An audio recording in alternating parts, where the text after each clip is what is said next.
নওগাঁর মান্দায় সরকারি খাস ও ভিপি সম্পত্তি সহ বেদখল হয়ে যাওয়া ব্যক্তি মালিকানার সম্পত্তি উদ্ধারে স্পট গুণ শুনানি অনুষ্ঠিত হয়েছে।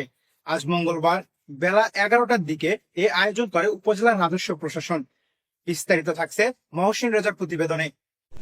শান্তি শৃঙ্খলার অবনতি, আইন শৃঙ্খলার জানা গেছে, উপজেলার ভারসো ইউনিয়নের কালীসফা, বিলুথরাইল, মহানগর ও বাঘপুর মৌজায় অন্তত ৩০০ একর সরকারি খাস ও ভিপি সম্পত্তি রয়েছে।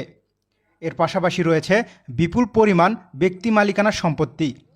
বিভিন্ন সময় এসব ভিপি ও ব্যক্তি মালিকানার সম্পত্তি বেদখল হয়ে যায়। বড় মৌসুম শুরু হলে বিলের এসব সম্পত্তির পাল্টাপাল্টি দখল নিয়ে উত্তেজনা দেখা দেয়। বিগত সময়ে একাধিকবার সংঘর্ষের ঘটনা ঘটে। এবারেও বিল এলাকায় উত্তেজনা দেখা দিলে স্থানীয় প্রশাসন স্পট গুণশুনানির আয়োজন করে। গুণশুনানি অনুষ্ঠানে মান্দা উপজেলা নির্বাহী কর্মকর্তা শাহ আলম মিয়া, উপজেলা সহকারী কমিশনার ভূমি শারমিন জাহান লুনা, মান্দা থানার পরিদর্শক তদন্ত আব্দুল গনি, বিএনপি নেতা মোজাম্মেল হক সহ আশেপাশের কয়েকটি গ্রামের কৃষকরা উপস্থিত ছিলেন। শান্তি শৃঙ্খলার অবনতি, আইন শৃঙ্খলার অবনতি, এই ঘটনাগুলো ঘটেই আসছিল, ঠিক কি না? এটা সমাধান করার জন্যই কিন্তু আমরা একদম দেখেন বিলের মাঝখানে আসছি।